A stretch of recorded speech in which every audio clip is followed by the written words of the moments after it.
Hey y'all, this is Tyler and Riley from O.T.R.Outdoors. Today we're going to cover split wood fire using pine, and we're going to use our same char tin we used the other day for our natural material. We're going to char some fabric. It's 100% cotton fabric. Once we char it, we're going to use it to start a tinder bundle made of poplar bark, and we're going to use that to ignite a twig bundle fire, which I will go over all the stuff you need for a twig bundle fire here in just a few minutes. We're going to get our fire started. Alright y'all, so we're going to use my tops bob. We're going to use the notch on the back to get this going with.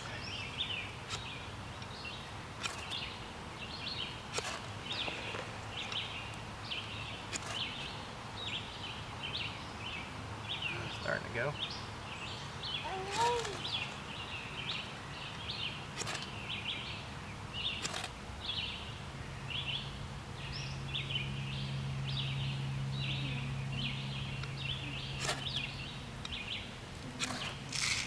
Go.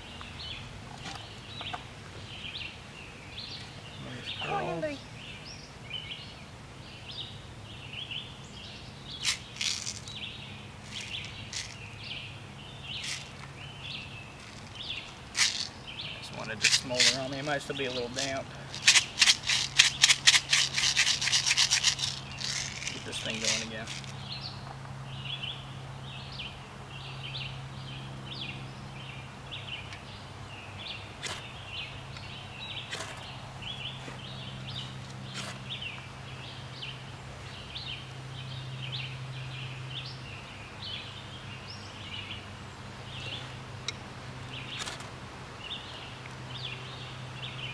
A little damp.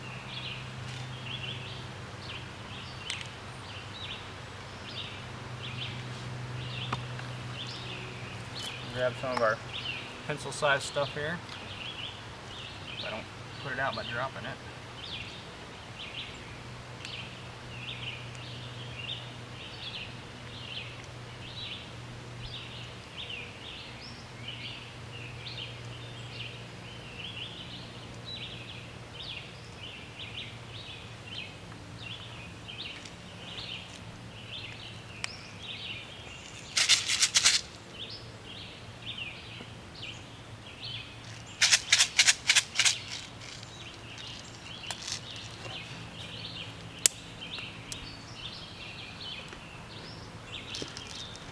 Is it going? About to be. It has a flame. Yes, ma'am. Is it going with the flame? Oh no, it has a fire stick.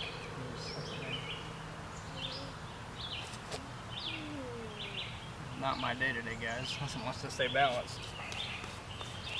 There's some of our pencil lead size stuff. Rappa, I need you to get over here on this side, please. Thank you, ma'am. Some of our pencil size stuff on here.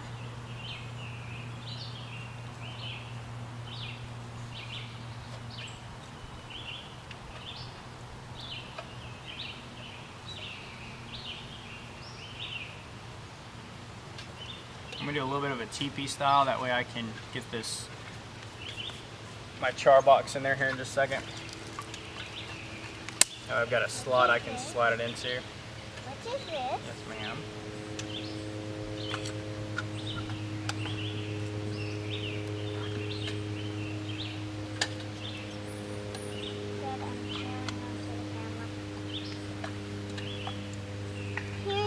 Alright, now while that gets going, as Riley's showing,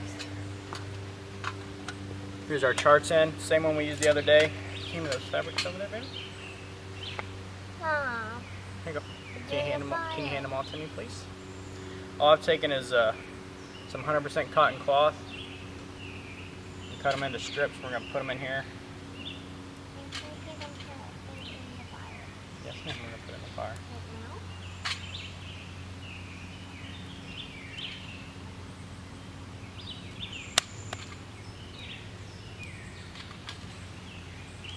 That closed up. I'm going to readjust the camera real quick so y'all can, hang on, don't put it in yet.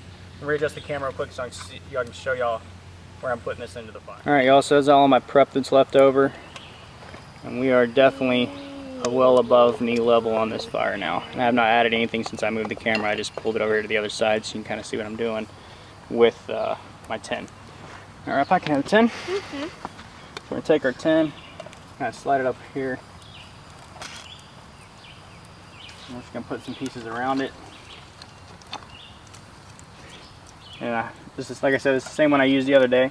So there's that hole in the top. So once the smoke stops coming out of that top, that means all of our material is charred. And we should have char cloth. Alright y'all, so I'm going to go over the twig bundle fire. This is what we're going to use to test our char cloth that we're currently making. All I've done is make a small bird nest out of tulip poplar bark.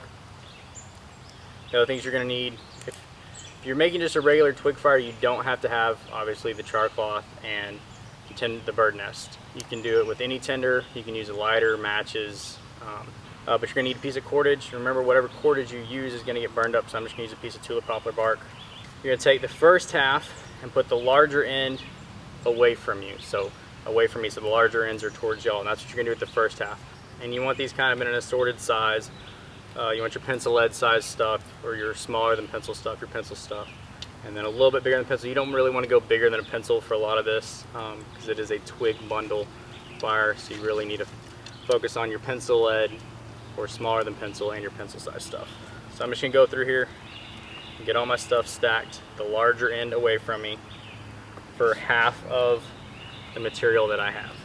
Like I was saying, I have spruce, tulip poplar, and what looks like some sassafras probably. It was a limb that had fallen in my yard that had a bunch of real small stuff on it. Probably sassafras. And then a little bit of cedar as well. Alright, so that's about half. That piece is a little big, we'll throw it over here on the fire. And now what you're going to do with the second half is you're going to go the large ends towards you, or opposite of whatever your first half was. So all this stuff is now going to go the large end towards me, so all the small stuff is away from me, opposite of what I did initially. You can do that with the rest of your material. One of the really nice things about this is you don't really have to prep a whole lot as far as making shavings or anything like that. The other thing that this has an advantage, this type of fire has an advantage too, is you can actually control where your fire's at if you need to. Once you get one end lit, you can pick it up and move it around a little bit as long as you're careful. Now all you're going to do is take your cordage, and you can do this after the fact. Since I'm using bark, I figured I'd go ahead and do it before and lay it down. You're just going to tie this. It doesn't have to be super tight, just enough to hold it all together for you. And that's what you should be left with. So half of your small stuff is facing one way, and the other half of your small end is facing the opposite, so it's stacked half and half. And we're going to let our other fire burn down a little bit more, and we'll get our char tin out and then check our material and see if it's charred all the way. Alright y'all, so we're getting our char material out here. So we stopped smoking out of our hole, so we should be good. Pull this over here. Whoop, as we drop our char everywhere.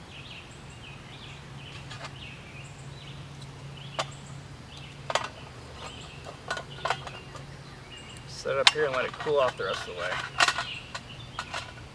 And the other thing we're going to do, since I'm going to demonstrate how to use this using char cloth to start your fire, what we're going to do is we're going to break all these coals off to one side here so that we're not using those in any way, shape, form, or fashion to ignite our next fire. And I'll rake them all back over there once we get done. Get everything raked over here out of the way.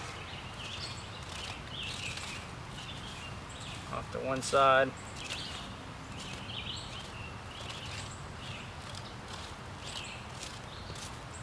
And we should be good there. Let this cool off for a few minutes and then I'll bring you back.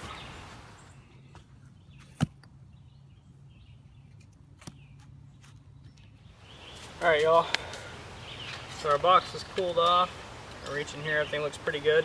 I got my flint striker, my piece of flint and my piece of steel.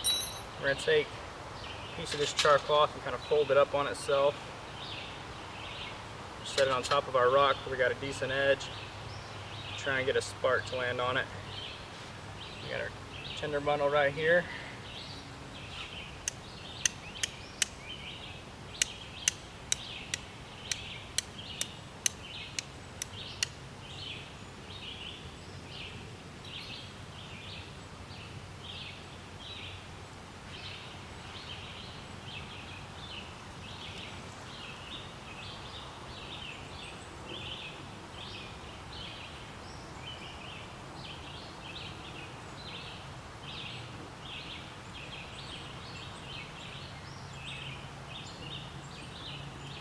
let that turn over on itself.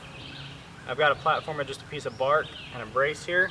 We'll take our tinder bundle, set it on there.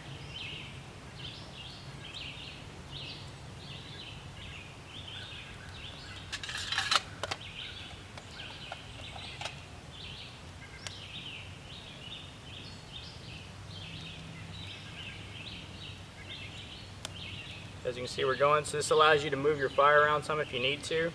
Set that down there and let it get going good. Put the rest of our stuff away so we don't lose any of it.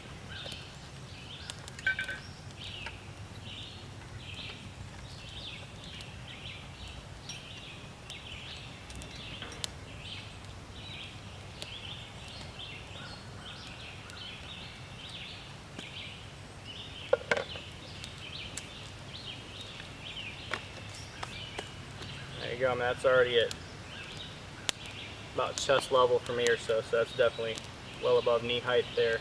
Alright y'all, so that's going to do it for tonight. We went over split wood fire using pine as our wood that we split down.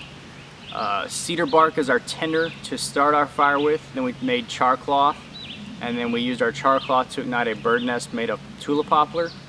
And then from there we used that to light our twig bundle fire. I didn't go a whole lot into depth into the split wood fire because this is I think the 5th one we've done since we started the fire and shelter series. And I know these are not with the shelters like previously. I'm just trying to show you all other options for fire starting or ways to start a fire, different materials to use to start your fire. And there comes the airplane. So that's everything for tonight. Remember, there's always a storm coming. Keep your powder dry, your action, your knife sharp, and an eye on your back trail. We'll see y'all next time.